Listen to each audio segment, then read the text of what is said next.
Hello guys, আসসালামু আলাইকুম। আসলে গলার জন্য ভালোভাবে কথা বলতে পারছি না, ঠান্ডা প্রবলেম। আর ঠান্ডা প্রবলেম হবেই না কেন, সারাদিন কথা বলতে হয়। যারা টিচিং প্রফেশন আছে তাদের বেশি মনে হয় গলাটা নিয়ে প্রবলেম। তো ইদানিং এমন হয়েছে যে গলা ঠিক হয় না। তো আজকে আপনারা আসলে এই ভিডিওগুলি ছাড়ার মেন কারণ হচ্ছে বাচ্চারা যাতে কিছু শিখে বা কেউ ভিডিওটা দেখে উপকৃত হয়। তো ইনশাল্লাহ চেষ্টা করব ভালো কিছু করার জন্য, যাতে কেউ কিছু শিখতে পারে। আমার ভিডিওগুলির মাধ্যমে আমি এটা তুলে ধরার চেষ্টা করব যে যাতে বাচ্চাদেরকে বা কাউকে কিছু শিখাইতে পারি, কোনো বাচ্চাকে। জাস্ট আর তো আসলে ভালোভাবে বলতে পারছি না গুছিয়ে। তো আজকে একটা ইটের ব্যবহার সম্পর্কে আলোচনা করব। সেন্টেন্স ইট আমরা কখন বসাবো এটা নিয়ে। যেমন আমাদের একটা আছে, rewrite the sentences, write it where needed, one is done for you. আচ্ছা, তো যেমন ইটের ব্যবহার ইট। আচ্ছা, ক্লাস 2 এর একটা টপিক এটা আসছে, the girl, the snake. The girl saw the snake. The girl saw the snake. The snake was in the grass.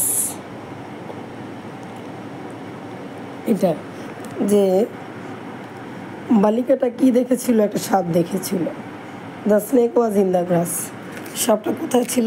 ঘাসে ছিল, ঘাসের ভিতরে ছিল। তো আমরা এটা আসলে বাচ্চাদেরকে এইভাবে এটা বোঝানো যায় যে এখানে হচ্ছে দ্য গার্ল কি দেখেছিল? স দ্য স্নেক, সাপ দেখেছিল। তো যেমন সেকেন্ডে আছে, the snake was in the গ্রাস, সাপটা কোথায় ছিল? ঘাসের ছিল। আচ্ছা, ঘাসের ভিতরেই ছিল, এটা বোঝাচ্ছে। তো এখন আমি যখন বলবো যে এটাতে তুমি ইট ইউজ করো, কীভাবে হবে? তো আমরা বললাম যে দ্য গার্ল, আমি এখন অ্যান্সারটা লিখছি, the girl saw the snake দিলাম ফুল স্টপ। এই যে দ্য স্নেক, এই দ্য স্নেক মানে কি? সাপটি। তো এখানে আমি যদি বলি সাপটি না বলে ইহা ছিল ঘাসের ভিতর, তাহলে কি সেন্টেন্সটা হবে না? তাইলে আমি সাবজেক্ট এখানে, যেহেতু এই যে দ্য স্নেক সাপটি, এখানেও দ্য স্নেক সাপটি। তো যেই আমি এইভাবে বাচ্চাকে দিব যে প্রথম সেন্টেন্স, দ্বিতীয় সেন্টেন্স, প্রথম সেন্টেন্স বালিকাটি কি দেখেছিল? সাপ দেখেছিল। তো এখানে বলছে সাপটা ছিল কোথায়? ঘাসের ভিতরে। প্রথম সেন্টেন্সের সাথে দ্বিতীয় সেন্টেন্সে যেটা মিলবে, একদম সহজ ভাষায়। সেকেন্ড সেন্টেন্সে আমি ওটা কী করবো? ওটাকে লিখবো না লিখে ওই জায়গাটাতে আমি কী দিব? ইট লিখে দিব। কি লিখে দিব? ইট ওয়াজ ইন দ্য গ্রাস। তাহলে এটা হলো বাচ্চা কি দ্রুত নিতে পারলো যে ইটটা কীভাবে ইউজ করা যায়। যে the girl saw the snake was in the grass. তো আমরা এটাকে কীভাবে দিব? The girl saw the snake, it was in the grass. Yeah ছিল ঘাসের ভিতর। তারপরে আমরা কিছুই করতে পারি, ডোন্ট। আর কিছু যদি আরও বলতে চাই, যে আর একটা সেন্টেন্স যদি লিখতে চাই যে don't be number, don't push the door. দরজাকে কি ধাক্কা দিও না। The door is made of glass. Made of glass. যে দরজাটাকে ধাক্কা দিও না, দরজাটা কিসের তৈরি? গ্লাসের তৈরি। আমি আবার একটু সচেতন টাইপের লোক, কেমন খাতাটা নষ্ট করি না। যেমন একটা পৃষ্ঠা আছে, ছেলে আমার খাতা অল টাইমই নষ্ট করে, কিন্তু আমি তাকে এগুলো লেখাই, শিখাই।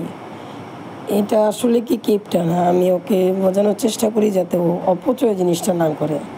এটা এক ধরনের অপচয়। এই যে পৃষ্ঠাটা ছিঁড়ে দিছে, কেন ছিঁড়বে? এটা এক ধরনের একটা অপচয়। বাচ্চাকে শিখাইতে হবে, অপচয় করা যাবে না, এটা কিপটা না। বাচ্চার সাথে সাথে কোনো কিছু চাইলেই দেওয়া যাবে না, তাহলে সে এটার মর্যাদা বুঝবে না। এই জন্য আসলে আমি এই জিনিসগুলো করি, তাকে আমি খাতা নষ্ট করার দিক থেকে একটু দূরে রাখি। তারপরে আবার এই কাজগুলির সাথে যাতে সে না করে।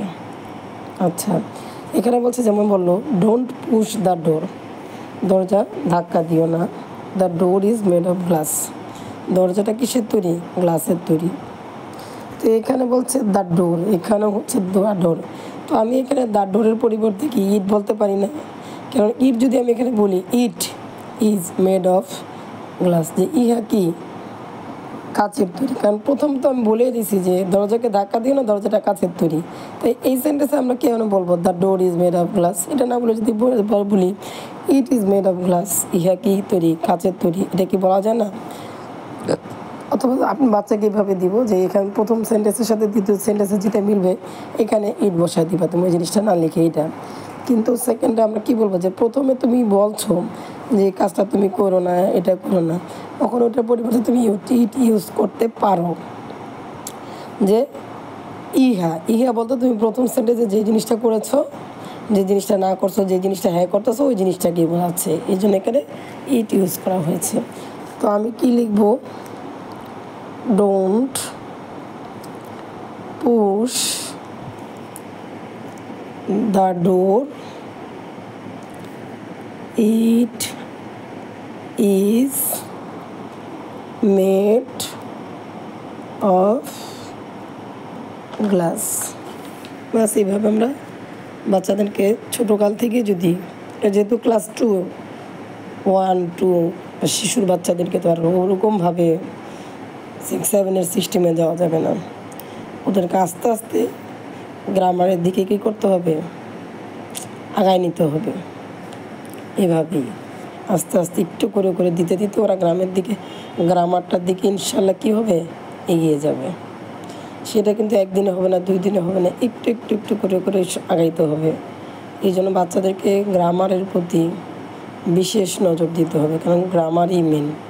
ইংলিশ গণিতটা ভালো যে জানবে তার জন্য সব কিছুই ভালো। কারণ ইংলিশটা আর গণিতটা ছাড়া আমার মনে হয় না যার কিছু এত কাজে লাগে। সমাজক্ষণ, এই যে সমাজ আমরা এত মুখস্থ করি, কি দরকার? কিন্তু আমার গণিত ইংলিশের কোনো কিন্তু কি নাই, মানে বিকল্প নাই, জাস্ট এক কথায়। এই জন্য আমাদের গ্রামারটা খুব ভালো জানতে হবে। আমাদের ভিডিওগুলো যদি ভালো লাগে অবশ্যই এটা লাইক কমেন্ট করবেন, জানাবেন, তাহলে আরও কি মানে আরও আগ্রহ করব, আরও আগ্রহ দেখাবো আপনাদেরকে, আপনাদের সাথে কথাগুলি শেয়ার করার জন্য। ইনশাল্লাহ ভালো থাকবেন, দোয়া রাখবেন।